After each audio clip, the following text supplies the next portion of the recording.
இந்திய அரசின் அமுத பெருவிழா, இந்திய அரசின் விக்யான் பிரசார் அறிவியல் பலகை, தமிழ்நாடு அரசு தொழில்நுட்ப மையம் மற்றும் காஞ்சிபுரம் ஸ்ருதி சமுதாய வானொலி நிலையம் இணைந்து வழங்கும் அறிவியல் பலகை நிகழ்ச்சி. அறிவியல் பலகையின் மூத்த ஒருங்கிணைப்பாளர்கள், சமுதாய வானொலியின் வழிகாட்டி டாக்டர் ஆர் ஸ்ரீதர் ஐயா அவர்கள், மதிப்பிற்குரிய பி ஸ்ரீகுமார் ஐயா அவர்கள் மற்றும் மதிப்பிற்குரிய டிவிவி வெங்கடேஸ்வரன் ஐயா அவர்கள்.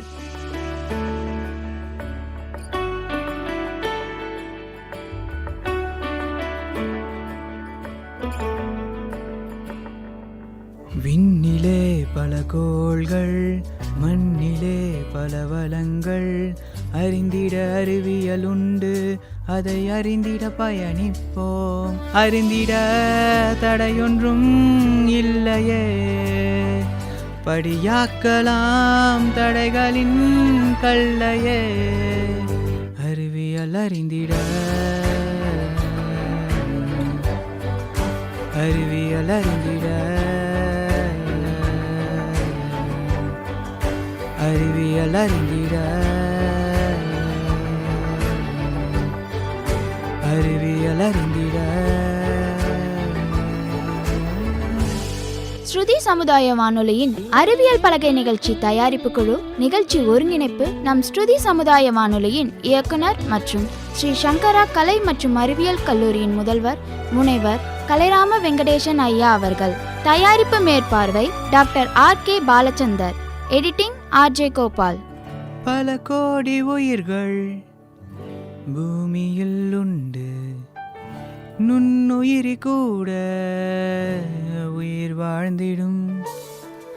நீரின்றி உலகில் உயிர் வாழ்வதில்லை, இலை கூட இங்கு வீணாவதில்லை.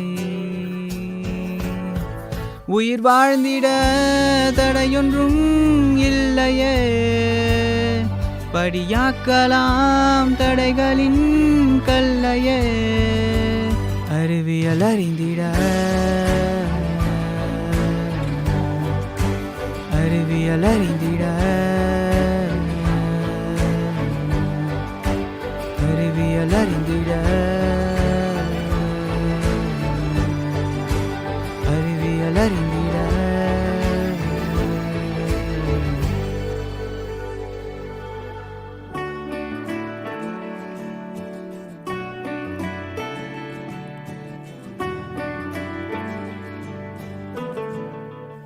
பூமியில் உள்ள தனிமங்கள் சேர்ந்து சேர்மங்களாக உருவானதே. சேர்மங்கள் எல்லாம் நாம் தெரிந்து கொண்டால் சிந்தனைகள் கூட சயின்ஸ் ஆகுமே. அறிவியல் அறிந்திட இணைந்திடு, அறிவியல் பலகையில் இணைந்திடு. அறிவியல் அறிந்திட, அறிவியல் அறிந்திட. ஸ்ருதியுடன் இணைந்திடு, ஸ்ருதியுடன் இணைந்திடு.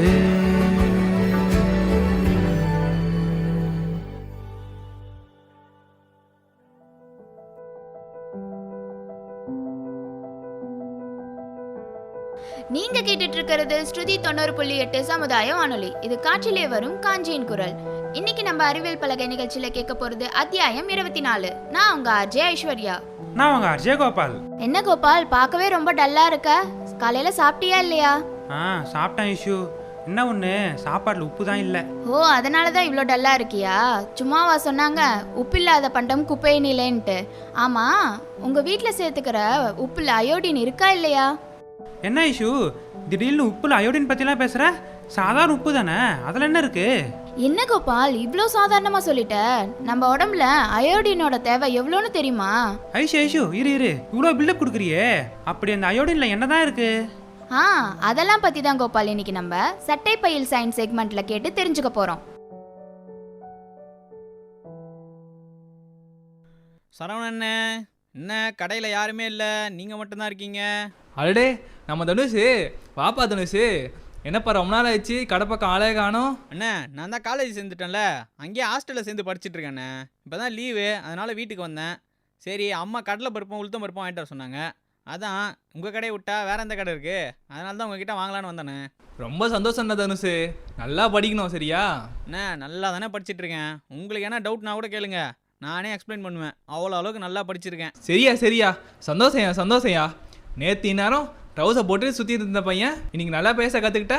அதெல்லாம் அப்படி தானே, காலத்துக்கு ஏற்ற மாதிரி அப்டேட் ஆகிட்டே இருக்கணும்ல. நம்ம கடையை பார்த்தீங்கல்ல, அப்படியே தான் இருக்குது. நீங்களும் நம்ம கடையை அப்டேட் பண்ணுங்கண்ணே. பண்ணணும்னா தனுஷு, இந்த கடைக்கு விலைலாம் அடித்து கண்ணாடி டோர்லாம் போட்டு நல்லா சூப்பர் மார்க்கெட் மாதிரி மாற்றணும்னு நினச்சிருக்கேன்டா. அடடே சரவணண்ணே, நல்ல ஐடியா தான், சீக்கிரமாக மாற்றுங்க. சரிண்ணே, இந்த பிரசாந்த்லாம் நம்ம கடை பக்கம் வரான். அவனுக்கு என்ன தனுஷு, தினமும் தான் கடைக்கு வரான், இங்கே தான் சுற்றிக்கிட்டு இருக்கான். சரிண்ணே, வீட்டிலலாம் நல்லா இருக்காங்களாண்ணே? எல்லாரும் நல்லா இருக்காங்களா தனுஷு? அண்ணே ஒரு உப்பு பாக்கெட் கொடுங்க. உஷாக்கா நல்லா இருக்கீங்களா? டேய் தனுஷு, பார்த்தே ரொம்ப நாள் ஆகுது, நல்லா இருக்கியாடா? எங்க ஊர்ல உன்னை ஆளே காணோம். ஆமாக்கா, நான் படிக்கிறதுக்காக காலேஜ் ஜாயின் பண்ணிட்டேன்க்கா. அங்கேயே ஹாஸ்டலில் தங்கி படிச்சுட்டு இருக்கேன். பரவாயில்லடா தனுஷு, இந்த உஷாக்காவை மறக்காம பார்த்தவொடனே பேசுனியே, அது வரைக்கும் ரொம்ப சந்தோஷம்டா. மதியம் சாப்பாட்டுக்கு வீட்டு பக்கம் வாடா. கண்டிப்பாக வரேன்க்கா. என்னக்கா ஒரே அவசரமாக வந்த மாதிரி இருக்கு? அதெல்லாம் ஒன்றும் இல்லைடா தனுஷு, வீட்டில் உப்பு பாக்கெட் காலி ஆயிடுச்சு, அதான் வாங்கிட்டு போகலான்னு வந்தேன். இதுக்கப்புறம் 11 மணிக்கு மேலே தான் வேலை இருக்கும், அதான் பொட்டி நடியாக அண்ணன் கடைக்கு வந்து வாங்கிட்டு போகலான்னு வந்தேன்டா. சரிக்கா. அண்ணே உப்பு பாக்கெட் கேட்டேனேண்ணே. ஏமா உஷா, நீ தம்பிக்கிட்ட பேசிட்டு இருந்த, அதனால தான் நான் கம்மிட்டு இருந்தேன். உப்பு பேக்கெட் வேணும்னு கேட்டியே, அது என்ன உப்பு பேக்கெட் வேணும்னு கேட்டியா? அண்ணே உப்பு பாக்கெட்டில் என்னென்ன இருக்கு? ஏதோ உப்புல 10 வெரைட்டி இருக்கா மாதிரி காமெடி பண்ணிட்டு இருக்கீங்க. ஏதாச்சும் ஒரு உப்பு பாக்கெட் கொடுங்கண்ணே. அது இல்லைம்மா, இந்த அயோடின் கலந்த உப்பு வேணுமா இல்லை அயோடின் கலக்காத உப்பு வேணுமான்னு கேட்டம்மா. அயோடின்லாம் எதுக்குண்ணே, நார்மல் உப்பு பாக்கெட்டே கொடுங்க. அயோடின் வச்சுட்டு நம்ம என்ன பண்ண போகிறோம்? உஷாக்கா என்ன இப்படி சொல்லிட்டீங்க? அயோடின்னால எவ்வளோ நன்மை இருக்குன்னு தெரியுமா? அயோடின் இல்லாத உப்பை சாப்பிட்றதுனால நம்மளுக்கு என்னென்ன பிரச்சனை வரும்னு தெரியுமா? வாழ்நாளில் அயோடினோட தேவை என்னன்னு தெரியுமாக்கா உங்களுக்கு? டே தனுஷ், உனக்கு என்னடா ஆச்சு? அயோடினை பற்றி பேசினா நீ இவ்வளோ டென்ஷன் ஆகுற? பின்ன என்னக்கா, அயோடினோட அருமை தெரியாமல் இப்படி பேசுகிறீங்க? டே தனுஷ், அப்படி என்னடா இருக்கு அயோடின்ல? இந்த அயோடினை உப்பில் கலந்து கொடுக்கறதுல கிட்டத்தட்ட 12 வருஷம் ஹிஸ்ட்ரி இருக்குக்கா. அதெல்லாம் தெரியாமல் நீங்கள் சாதாரணமாக அயோடின் தானேன்னு சொல்கிறீங்க. எவ்வளோ விஷயம் இருக்குது தெரியுமா அயோடினில்? 1989 1 மணி நேரத்துக்கு பிறக்கக்கூடிய குழந்தைகளில் 10 குழந்தைங்களுக்கு மூளை வளர்ச்சி பாதிப்போ இல்லை உடலில் வேற எதனா ஒரு பாதிப்போ இந்த அயோடின் குறைபாடுனால ஏற்படுதுன்னு சொல்லி ஒரு ரிசர்ச்சில் சொல்லியிருக்காங்கக்கா. இந்த ரிசர்ச்சில் தான் அயோடின் குறைபாடுனால தான் இது மாதிரி மூளை வளர்ச்சி குறைவான குழந்தைகள்லாம் பிறக்கிறாங்கன்றதையே கண்டுபிடிச்சாங்க. நான் சொன்னது எல்லாமே நம்ம இந்தியாவில் நடந்த விஷயம் மட்டும்தான். இது மாதிரி உலகம் முழுக்க இந்த அயோடின் குறைபாடுனால மூளை வளர்ச்சி குறைவாகவும் ஊட்டச்சத்து குறைவாகவும் பிறக்கக்கூடிய குழந்தைங்களோட எண்ணிக்கைன்றது ரொம்பவுமே அதிகமாக இருந்தது. இந்த குழந்தைங்கள்லாம் அவங்களுடைய உயிரை கையில் பிடிச்சிக்கிட்டு தான் பிறக்கிற நிலமையில இருந்தாங்க. இது மட்டும் இல்லாமல் உலக அளவில் பல்லாயிரக்கணக்கான குழந்தைகள் கருவிலேயே கலைஞ்சி போகிறதுக்கும் இறந்து பிறக்கிறதுக்கும் இந்த அயோடின் குறைபாடு தான் முக்கியமான காரணம்னே சொல்கிறாங்கக்கா. என்னடா தனுஷ் சொல்ற? இவ்வளோ விஷயமா அந்த அயோடினால நடந்திருக்கு? ஆமாங்க்கா, இதோட நிறையவும் இந்த அயோடினால பிரச்சனைகள்லாம் வந்திருக்குக்கா. அதை பற்றி தெளிவாக சொல்கிறேன், கேட்டு தெரிஞ்சுக்கங்க. இது குழந்தைகளை மட்டும் பாதிக்கக்கூடிய ஒரு விஷயம் கிடையாதுக்கா. உங்களை மாதிரி என்ன மாதிரி நம்ம அண்ணனை மாதிரி வளர்ந்தவங்களுக்கு கூட இந்த அயோடினோட தேவைன்றது வாழ்நாள் முழுக்கவே இருக்குக்கா. உதாரணமாக இந்த அயோடின் சத்து குறைவாக இருந்தது அப்படின்னா உங்கள் உடம்புல இருக்கக்கூடிய இந்த தைராய்டு சுரப்பி கூட சரியாக சுரக்காதுன்னே சொல்லலாம்க்கா. இந்த தைராய்டு சுரப்பி சரியாக சுரக்கலை அப்படின்னா என்னென்ன பிரச்சனைகள்லாம் வரும்னு உங்களுக்கு தெரியுமாக்கா? இந்த தைராய்டு சுரப்பி சரியாக சுரக்கலை அப்படின்னா இந்த இடம் வீங்கிடும். அதுவும் இல்லாமல் நம்ம உடம்புல இருக்கக்கூடிய நோய் எதிர்ப்பு சக்தியே பாதிக்கப்படும்க்கா. நோய் எதிர்ப்பு சக்தி பாதிக்கப்படுறது மட்டும் இல்லாமல் குழந்தையின்மை இது மாதிரியான பிரச்சனைகள் கூட வர்றதுக்கு நிறைய வாய்ப்பு இருக்குக்கா. இதுக்கு எல்லாத்துக்குமே இந்த அயோடின் சத்துன்றது ரொம்பவுமே முக்கியம்க்கா. அந்த அயோடின் சத்து இருந்தால் மட்டும்தான் இது மாதிரி பிரச்சனைகள்லாம் நம்ம வராமல் தடுக்க முடியும். சரிடா தனுஷ், இவ்வளோ விஷயம் பண்ணதில்ல இந்த அயோடினை நம்ம தனியாகவே சாப்பிட்டுடலாம்ல, ஏன் உப்புல கலந்து தான் சாப்பிடணுமா என்ன? உப்பு பாக்கெட் ஃபுல்லாக சாப்பிட்டாதான் அயோடின் சத்து கிடைக்குமா என்ன? உஷாக்கா, இந்த அயோடின் சத்துன்றது நம்மளுக்கு நிறையலாம் தேவையில்லை. நீங்கள் ஒரு 70 வயசு வரைக்கும் எந்த ஒரு பிரச்சனையும் இல்லாமல் உயிரோடு இருக்கீங்கன்னு வச்சுக்கோங்க. உங்களுக்கு அந்த வாழ்நாள் முழுக்க தேவையான அயோடின் சத்துன்றது வெறும் 1 டேபிள் ஸ்பூன் மட்டும்தான்க்கா. இந்த டேபிள் ஸ்பூன் அளவு தான் உங்களுக்கு தேவையான அயோடின் சத்தே தேவை. ஒரு நாளைக்குன்னு சொல்ல போனால் நம்ம நகத்தோட இனிக்கில் மாற்ற உப்போட அளவை விட கம்மியான அளவு தான் நம்மளுக்கு ஒரு நாளைக்கே தேவைக்கா. அது எவ்வளோன்னா 150 மைக்ரோகிராம் அளவு இருந்தாலே போதும்க்கா. அதாவது 0.0015 கிராம் இருந்தாலே போதும். அதுதான் ஒரு நாளைக்கு நம்ம எடுத்துக்க வேண்டிய அளவு. இது வயசுக்கு ஏற்ற மாதிரி மாறும்க்கா. 14 வயசுலேருந்து பெரியவங்க வரைக்கும் எல்லாருக்குமே இந்த 150 மைக்ரோகிராம்ன்றது தான் அளவாக இருக்குக்கா. இது ஆண்களோட வயசுக்கு ஏற்ற மாதிரியும் பெண்களோட வயசுக்கு ஏற்ற மாதிரியும் மாறும்க்கா. இதுவே பெண்கள் ப்ரெக்னெண்ட்டாக இருக்காங்க இல்லைனா ஃபீட் பண்ணிகிட்டு இருக்காங்க அப்படின்னா இதனுடைய அளவுன்றது கொஞ்சம் முன்ன பின்ன இருக்கும்க்கா. டேய் தனுஷ், நீ என்னடா காமெடி பண்ணிட்டு இருக்க? 150 மைக்ரோகிராமுங்கிறது ரொம்பவே கம்மிடா. இது கூட கிடைக்காது ஒருத்தருக்கு ஒரு நாளைக்கு. அக்கா, அயோடின்லாம் கிடைக்காதுக்கா. உலகத்திலேயே ரொம்ப கம்மியான அளவு தான்க்கா அயோடின் இருக்கு. உலகத்திலேயே பார்த்தோம் அப்படின்னா 0.004%லேருந்து 0.006% வரைக்கும் தான் உலகம் முழுக்கவே இந்த அயோடின் அளவு இருக்குக்கா. இவ்வளோ கம்மியாக இருந்தாலும் இதனுடைய தேவைன்றது ரொம்பவுமே அதிகம்க்கா. அதுலேயும் இதனுடைய பெரும்பான்மையான அளவு அயோடின் எங்கே இருக்குன்னா கடலில் தான்க்கா இருக்குது. மீதி இருக்கக்கூடிய கொஞ்சம் பர்சன்ட் மட்டும்தான் மண்ணில் இருக்குக்கா. இப்படி மண்ணில் கிடைக்குதுலாக்கா. இந்த அயோடின் கூட மழை பெய்யுது வெள்ளம் அடிக்குதுன்னும் போது மண்ணில் அந்த தண்ணி கூட சேர்த்து கரைஞ்சி தண்ணியோட தண்ணியாக போயிடும்க்கா. இது மாதிரி அந்த தண்ணியிலலாம் வளருதுல செடி புல் பூண்டு இது மாதிரிலாம் இருக்குதுல்ல, இது மாதிரிலாம் வளர்றதுலாம் இந்த அயோடின் சத்து கொஞ்சம் கொஞ்சம் இருக்கும். இருந்தாலும் அது நம்மளுக்கு தேவையான அளவு இருக்காதுக்கா. அதனால தான் இந்த உணவெல்லாம் நம்ம சாப்பிட்டாலுமே நம்மளுக்கு அயோடின் தேவைன்றது தனியாகவே இருந்துக்கிட்டே இருக்குது. அது மட்டும் இல்லாமல் இதெல்லாம் சாப்பிட்டு வளர்கிற அந்த இறைச்சி, அதாவது ஆடு மாடு இதெல்லாம் நம்ம சாப்பிடும்போது கூட நம்மளுக்கு இதிலேருந்து அந்த அயோடின் சத்து கிடைக்கும். ஆனால் அதுவுமே நம்மளுக்கு பத்தாத அளவு தான்க்கா. ஏன்னா இதனுடைய தேவைன்றது நம்மளுக்கு தினமுமே இருக்குது. இந்த தினமும் சாப்பிடல அப்படின்னா நம்மளுக்கு இது மாதிரியான நிறைய பிரச்சனைகள்லாம் வரத்துக்கு வாய்ப்பு இருக்குக்கா. இந்த பிரச்சனைலாம் முன்னாடி 1950களில் மழை அதிகமாக வராமல் வெள்ளம்லாம் அதிகமாக வராத நம்ம தமிழ்நாடுன்ற பகுதிகளெலாம் பார்த்தோன்னா இந்த பிரச்சனைன்றது ரொம்ப கம்மியாக தான்க்கா இருந்தது. ஆனால் மழை அதிகமாக இருக்கும், அப்புறம் வெள்ளம்லாம் நிறைய வரக்கூடிய ஹிமாச்சல் பிரதேஷ், அப்புறம் மலையை சார்ந்து இருக்கக்கூடிய எல்லா பகுதிகள்லேயும் இந்த அயோடினோட சத்து ரொம்பவுமே குறைவாக தான்க்கா இருந்தது. அதனால் அங்கே இருக்கக்கூடியவங்க எல்லாருக்கும் நான் முன்னாடியே சொன்னேன்ல, அது மாதிரியான எல்லா பிரச்சனைகளுமே இருந்தது. இந்த பிரச்சனைகள்லாம் சரி செய்யணும்னா அவங்களுக்கு அயோடின் சத்து கொடுத்தா தான் ஒரே வழின்றதை புரிஞ்சுக்கிட்டாங்க. அது மாதிரி இருக்கும்போது தான் இந்த இடத்துல ஒரு எக்ஸ்பிரிமெண்ட்டாக பண்ணாங்க. இதுக்கு முன்னாடியே நம்ம நாட்டில் மட்டும் இது மாதிரி அயோடினால் வரக்கூடிய பிரச்சனைகள்லாம் இல்லைக்கா. இதுக்கு முன்னாடியே உலகம் முழுக்க இது மாதிரி அயோடினால் ஏற்படக்கூடிய பிரச்சனைன்றது எல்லா நாட்டிலையுமே இருந்துச்சு. அந்த நாட்டிலலாம் என்ன பண்ணாங்க அப்படின்னா உப்பில் இந்த அயோடினை கலந்து கொடுக்க ஆரம்பித்தாங்க. இது மாதிரி கலந்து கொடுக்கும்போது அவங்களுக்கு அந்த அயோடினோட தேவைன்றது கொஞ்சம் கொஞ்சமாக குறைஞ்சிது. ஏன்னா அவங்க தினமும் அந்த உப்புலேயே அந்த அயோடினை சாப்பிடும்போது அவங்களுக்கு அந்த உடம்புக்கு தேவையான அயோடின் கிடச்சிடுச்சு. ஆனால் என்னதான் இருந்தாலும் அந்த நாட்டில் இருக்கக்கூடிய உணவு பழக்க வழக்கங்களும் அவங்க இருக்கக்கூடிய தட்பவெட்ப சூழ்நிலையும் அவங்களுக்கு அதை கரெக்டாக இருந்திருக்கலாம். ஆனால் நம்ம நாட்டில் இருக்கக்கூடிய சூழ்நிலையும் உணவு பழக்கமும் அதுக்கு தகுந்ததாக இருக்குமான்னு தெரியாததுனால நம்ம நாட்டில் இந்த எக்ஸ்பிரிமெண்ட்டை பண்ணி பார்க்கணுன்ட்டு கவர்மெண்ட்டு முடிவு பண்ணாங்க. ஏன்னா அந்த நாட்டில் உப்பில் கலந்து கொடுத்துட்டாங்க. இருந்தாலும் அதே மாதிரி நம்ம நாட்டில் இதை உப்பில் கலந்து கொடுத்தா அது ஒர்க் ஆகுமா ஆகாதான்றதை தெரிஞ்சுக்கிறதுக்காக தான் இது மாதிரி ஒரு எக்ஸ்பிரிமெண்ட்டை கவர்மெண்ட் பண்ணாங்க. இந்த எக்ஸ்பிரிமெண்ட்டுக்கு பேராக என்ன வச்சாங்க அப்படின்னா எக்ஸ்பிரிமெண்ட் கங்கரா வேலின்னு வச்சாங்க. ஏன்னா கங்கரா வேலின்ற ஒரு இடத்துல தான் இந்த எக்ஸ்பிரிமெண்ட்டை பண்ணாங்க. இந்த எக்ஸ்பிரிமெண்ட்டை பண்ணுறதுக்கு இந்தியா முழுக்க இருக்கக்கூடிய எல்லா இடத்துலையும் ஒரு ரிசர்ச்சை பண்ணாங்க. அந்த ரிசர்ச் என்ன அப்படின்னா இந்த அயோடின் குறைபாடுனால அதிகமாக ஏற்படக்கூடிய நோயான கால்டர்ன்ற நோய் எங்கெல்லாம் அதிகமாக இருக்குன்றத கணக்கு பண்ணாங்க. அப்படி தான் இந்தியாவோட பஞ்சாபில் இருக்கக்கூடிய கங்கரா வேலின்ற ஒரு கிராமத்தை கண்டுபிடிக்கிறாங்க. இந்த கிராமத்தில் இருக்கக்கூடிய மொத்த மக்கள் தொகையில் 38% பேருக்கு இந்த கால்டர்ன்ற நோய் இருக்குன்றதை கண்டுபிடிக்கிறாங்க. அதுக்கப்புறம் தான் இந்த இடத்துல தான் நம்ம இந்த எக்ஸ்பிரிமெண்ட்டை பண்ண போகிறோன்ட்டு இந்த எக்ஸ்பிரிமெண்ட்டுக்கு எக்ஸ்பிரிமெண்ட் கங்கரா வேலின்னு சொல்லி பேரை வச்சாங்க. இந்த கங்கரா வேலின்றது ஒரு பெரிய கிராமம். இந்த பெரிய கிராமத்தை 3 பிரிவாக பிரிக்கிறாங்க. அதில் ஒன்று ஜோன் ஏவும், இன்னொன்று ஜோன் பியாவும், இன்னொன்று ஜோன் சியாவும் பிரிக்கிறாங்க. இதில் இருக்கக்கூடிய மக்களை ஜோன் ஏல இருக்கக்கூடிய மக்களுக்கு பொட்டாசியம் அயோடைட் கலந்த உப்பையும், ஜோன் சியில் இருந்தவங்கள பொட்டாசியம் அயோடிட் கலந்த உப்பையும் சாப்பிட சொன்னாங்க. ஜோன் பியில் இருந்தவங்கள மட்டும் எந்த விதமான அயோடைடும் கலக்காத உப்பை சாப்பிட வச்சாங்க.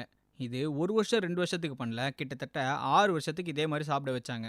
இது மாதிரி பண்ணிவிட்டு திருப்பி அவங்கள டெஸ்ட் பண்ணி பார்த்தாங்க 6 வருஷத்துக்கு அப்புறம். அதாவது 1962 செக் பண்ணும்போது ஜோன் ஏல இருந்தவங்க 38%லேருந்து 19% இந்த கால்டரன் நோயினால் பாதிக்கப்பட்டது குறைஞ்சிருந்தது.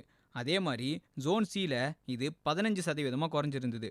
38%லேருந்து 15% குறைஞ்சதுன்றது ரொம்பவுமே பெரிய விஷயந்தான். ஆனால் ஜோன் பியில் எந்த விதமான அயோடைடும் கலக்காத உப்பை சாப்பிட்டவங்க 38%லேருந்து 40% அதிகமாக இருந்தாங்க.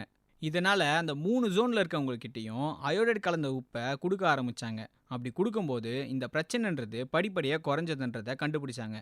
இந்த ரிசர்ச்சை வச்சு தான் இந்தியன் கிளைமேட்டுக்கு எந்த விதமான அயோடினை கொடுக்கலாம், அது எந்த அளவில் இருக்கலான்றதையே கண்டுபிடிச்சாங்க இந்தியன் கவர்மெண்ட். இது மாதிரி கண்டுபிடிச்சி தான் அதை உப்புகளில் கலந்து கொடுக்கறதுக்கு இந்தியன் கவர்மெண்ட் இனிஷியேட் பண்ண ஆரம்பித்தாங்க. இவ்வளோ ரிசர்ச் பண்ணியுமே அதை இந்தியா முழுக்க உடனடியாலாம் அவங்க இம்ப்ளிமெண்ட் பண்ணல. இதை ரிசர்ச்லாம் பண்ணி முடித்து 25-30 வருஷம் கழித்து கிட்டத்தட்ட 1989 தான் இதை இந்தியாவில் பயன்படுத்தலான்னு சொல்லியே கவர்மெண்ட் முடிவு பண்ணுறாங்க. இது மாதிரி முடிவு பண்ணி கொஞ்சம் கொஞ்சமாக தான் இந்த அயோடைட் கலந்த உப்பை இந்தியா முழுக்க கொடுக்க ஆரம்பித்தாங்க. இப்படி கொடுக்க ஆரம்பித்து தான் இன்றைக்கி அயோடைட் கலந்த உப்பு தான் இந்தியா முழுக்க பயன்படுத்தணும்னு சொல்கிற அளவுக்கு வளர்ந்துருக்கு. சரிடா தனுஷ், இது மாதிரி மாற்றினதுனால இந்தியாவில் என்னதான் மாறி இருக்கு? நான் முன்னாடியே சொன்ன மாதிரி இந்த எக்ஸ்பெரிமெண்ட்டை பஞ்சாபில் இருக்கக்கூடிய ஒரு இடத்துல தான் பண்ணாங்க. அந்த இடத்துல கிட்டத்தட்ட 38% பேருக்கு அந்த காய்டர் பிரச்சனைன்றது இருந்தது. ஆனால் இப்போ அயோடின் கலந்த உப்பை சாப்பிட்றதுக்கு அப்புறம் ரீசெண்டாக இப்போ எடுத்த ஒரு சர்வேல அந்த இடத்துல வெறும் 4% மக்களுக்கு மட்டும்தான் இந்த காய்டர் பிரச்சனை இருக்குன்னு தெரிய வந்திருக்கு. இதுக்கெலாம் எது காரணம் அப்படின்னா, அயோடினை அவங்க தினசரி உப்பில் சாப்பிடும்போது அவங்களுக்கு தேவையான அயோடின் சத்து கிடைக்கவே தான் இந்த காய்டர்ன்ற பிரச்சனை அவங்களுக்கு ஏற்படாமல் இருக்குது. இவ்வளோ ஏன்க்கா நம்ம தமிழ்நாட்டில் கூட முன்னாடிலாம் இந்த கால்டர் பிரச்சனைனால டாக்டர்ஸ் கிட்ட நிறைய பேர் போவாங்களாம். ஆனால் இப்போது ரொம்பவுமே கம்மியாயிடுச்சு. இந்த பிரச்சனையை நாங்கள் பார்க்குறது ரொம்பவுமே ரேராக இருக்குதுன்னு சொல்கிற அளவுக்கு இந்த கால்டர் பிரச்சனைன்றது ரொம்பவுமே கம்மியாயிடுச்சுக்கா. நீங்கள் கூடக்கா சின்ன வயசில் நிறைய பேருக்கு கழுத்துக்கு கீழே வீங்கின மாதிரி நிறைய பேரை பார்த்துருப்பீங்க. ஆனால் இப்போது அது மாதிரியான ஆளுங்களை ரொம்பவுமே கம்மியான அளவில் தான் பார்ப்பீங்க. ஏன் அப்படின்னா அதுக்கு இந்த அயோடின் தான்க்கா காரணம். இதெல்லாம் வச்சு எப்படிடா தனுஷ் அயோடின் கலந்த உப்பு சாப்பிட்றதுனால தான் இந்த மாதிரி பிரச்சனை எல்லாம் போகும்னு சொல்ல முடியும்? அக்கா, நான் உங்களுக்கு தெளிவாகவே சொல்கிறேன். உதாரணத்துக்கு இப்போது நம்ம சரவணன் இருக்கார், நீங்கள் இருக்கீங்க. இப்போ நம்ம சரவணனை ஒரு நாளைக்கு காலையில் 2 இட்லி, அப்புறம் மதியத்துக்கு ஒரு 1 கிலோ சோறு, அப்புறம் பருப்பு, கூட காய்கறி இதெல்லாம் சாப்பிட்றாருன்னு வச்சுப்போம். அவருக்கு இயற்கையாகவே வெறும் 80 மைக்ரோகிராம்ஸ் அளவு தான் இந்த அயோடின்றது கிடைக்கும். ஆனால் அவருக்கு ஒரு நாளைக்கு எவ்வளோ தேவை? 150 மைக்ரோகிராம்ஸ் அளவுக்கு அயோடின் தேவை. அதனால தான் இப்போ அவர் அயோடின் டெஃபிஷியன்சிலே இருக்கார்.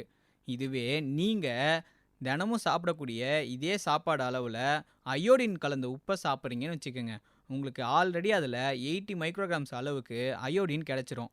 இப்போது இந்த அயோடின் உப்பையும் நீங்கள் சாப்பிடும்போது உங்களுக்கு 150 மைக்ரோகிராம்ஸ்ன்றது ஈஸியாகவே கிடச்சிரும்க்கா. அதனால் உங்களுக்கு தேவையான அயோடினை நீங்கள் ஈஸியாக எடுத்துக்கலாம். ஏண்டா தனுஷ், நீ தானே இப்போ சொன்ன இதுலேருந்தே நம்மளுக்கு 80 மைக்ரோகிராம்ஸ் அளவுக்கு அயோடின் கிடச்சிடுதுன்னு. அப்போது இன்னும் 2 எக்ஸ்ட்ரா தோசை, சப்பாத்தி, தால், பால், முட்டை அது மாதிரி சாப்பிட்டாலே இதுலேருந்தே நம்மளுக்கு கிடச்சிடலடா. சரியாக கேட்டிங்கக்கா. அவங்களுக்கு தேவையான ஊட்டச்சத்து நிறைஞ்ச உணவுகளை அவங்க சாப்பிடும்போது அவங்களுக்கு தேவையான அயோடின் சத்துன்றது அந்த உணவுலேருந்தே அவங்களுக்கு கிடச்சிரும். உதாரணமாக இப்போ நீங்கள் சொன்ன மாதிரி 4 இட்லி, 1 டம்ளர் பால், முட்டை, அப்புறம் ரைஸு கூட எக்ஸ்ட்ரா கொஞ்சம் புளிக்குழம்பு, இது மாதிரி பருப்பு, இது மாதிரி எக்ஸ்ட்ரா நிறைய சாப்பிடும்போது அவங்களுக்கு அதிலிருந்தே 150லேருந்து 200 மைக்ரோகிராம்ஸ் அளவு கூட அயோடின் அவங்களுக்கு கிடச்சிரும். இருந்தாலுமே இதை தினமும் அவங்களால சாப்பிட முடியுமான்றது யோசித்து பார்க்கணும்க்கா. இது மாதிரி உங்ககிட்ட இருக்குது, நீங்கள் சாப்பிட்டுட்டீங்க. இதுவே இல்லாத ஒருத்தவங்க கிட்ட போயிட்டு இதெல்லாம் சாப்பிட சொன்னால் அவங்களால சாப்பிட முடியுமா? அதனால் அவங்க சாப்பிடக்கூடிய உப்பில் தான் இதை கலந்து கொடுக்கறது ரொம்பவுமே ஈஸியான வழி. அதனால தான் இதை உப்பில் கலந்து கொடுக்குறாங்க. இது மாதிரி அதிகமான ஊட்டச்சத்து இருக்கக்கூடிய உணவுகள்லாம் சாப்பிட்றவங்களுக்கு இந்த அயோடின் கலந்த உப்பு வேணுமான்னு கேட்டால் அது இந்த இடத்துல அவங்களுக்கு தேவையில்லை தான். இருந்தாலும் தினமும் அவங்களால இவ்வளோ உணவை எடுத்துக்க முடியுமா, இவ்வளோ சத்தான உணவுகளை எடுத்துக்க முடியுமான்னு பார்க்கும்போது அது ஒரு முடியாத காரியம்னு சொல்லலாம். அதனால தான் அயோடின் கலந்த உப்பை சேர்த்து சாப்பிடும்போது ஈஸியாகவே நம்மளுக்கு ஒரு நாளைக்கு தேவையான அயோடின் சத்துன்றது அந்த இடத்துலேருந்தே கிடச்சிரும். இது மட்டும் இல்லாமல் இந்த அயோடின் சத்து உங்கள் உடம்புக்கு கிடைச்சா மட்டும்தான் உங்களுடைய தைராய்டு சுரப்பினால் கரெக்டாக வேலை செய்ய முடியும். இந்த தைராய்டு சுரப்பி சரியாக வேலை செஞ்சால் மட்டும்தான் உங்கள் உடம்புல இருக்கக்கூடிய இம்யூனிட்டி பவர் எல்லாமே இன்க்ரீஸ் ஆகும். இது மாதிரி இம்யூனிட்டி பவர் இன்க்ரீஸ் ஆனால் மட்டும்தான் உங்கள் உடம்புனால இதை கரெக்டாக மெயின்டைன் பண்ண முடியும்.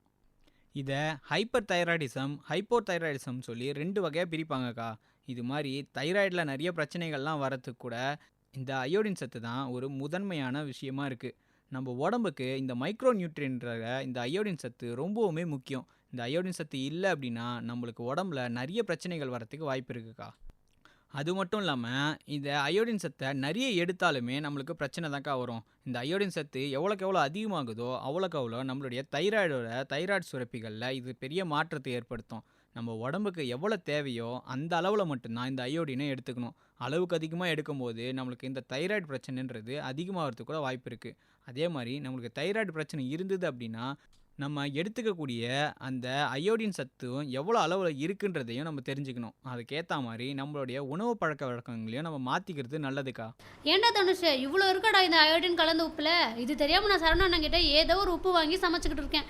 அண்ணே சரவண அண்ணன், அயோடின் கலந்த உப்பே கொடுங்கண்ணே. உஷாக்கா, அயோடின் சால்ட் வாங்குறதும் வாங்காததும் உங்களோட விருப்பம்.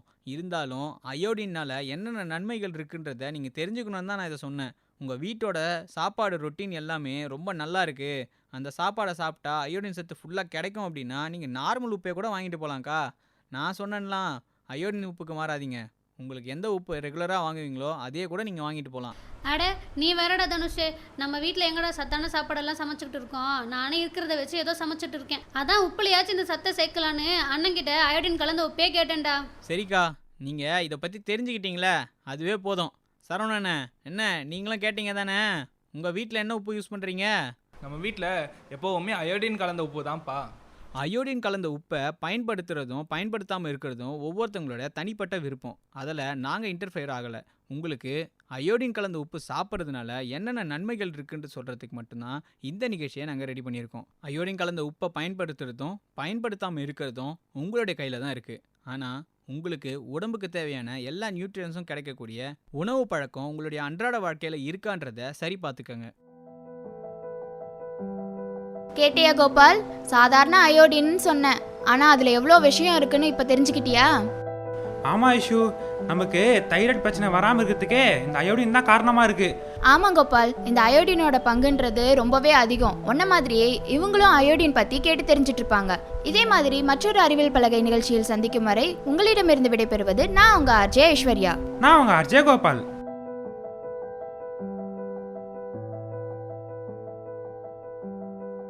இன்றைய அறிவியல் பலகை நிகழ்ச்சியை அமைத்து வழங்கியவர்கள் ஆர்ஜே ஹேமசங்கர், ஆர்ஜே சரண்யா மற்றும் ஆர்ஜே ஹரிகரன்.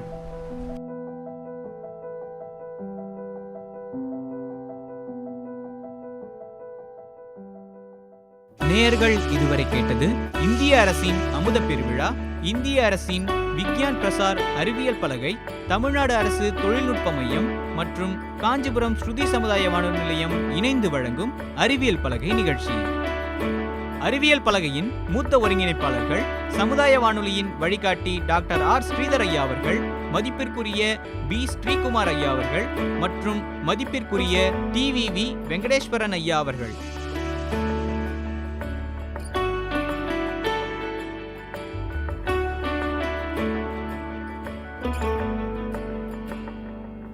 விண்ணிலே பல கோள்கள், மண்ணிலே பல வளங்கள், அறிந்திட அறிவியல் உண்டு, அதை அறிந்திட பயணிப்போம். அறிந்திட தடையொன்றும் இல்லையே, படியாக்கலாம் தடைகளின் கல்லையே. அறிவியல் அறிந்திட, அறிவியல் அறிந்திட, அறிவியல் அறிந்திட, அறிவியல் அறிந்திட. ஸ்ருதி சமுதாய வானொலியின் அறிவியல் பலகை நிகழ்ச்சி தயாரிப்பு குழு, நிகழ்ச்சி ஒருங்கிணைப்பு நம் ஸ்ருதி சமுதாய வானொலியின் இயக்குனர் மற்றும் ஸ்ரீ சங்கரா கலை மற்றும் அறிவியல் கல்லூரியின் முதல்வர் முனைவர் கலைராம வெங்கடேசன் ஐயா அவர்கள். தயாரிப்பு மேற்பார்வை doctor R K. Balachander. Editing R J Gopal. பல கோடி உயிர்கள் பூமியில் உண்டு, நுண்ணுயிரி கூட உயிர் வாழ்ந்திடும். நீரின்றி உலகில் உயிர் வாழ்வதில்லை, இலை கூட இங்கு வீணாவதில்லை. உயிர் வாழ்ந்திட தடையொன்றும் இல்லையே, படியாக்கலாம் தடைகளின் கல்லையே. அறிவியல் அறிந்திட, அறிவியல் அறிந்திட, அறிவியல் அறிந்திட, அறிவியல் அறிந்திட.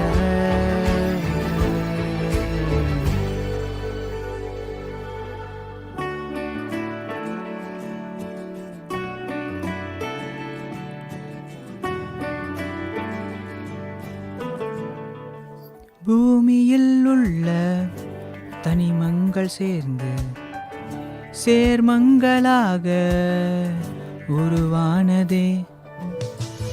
சேர்மங்கள் எல்லாம் நாம் தெரிந்து கொண்டால் சிந்தனைகள் கூட சயின்ஸ் ஆகுமே.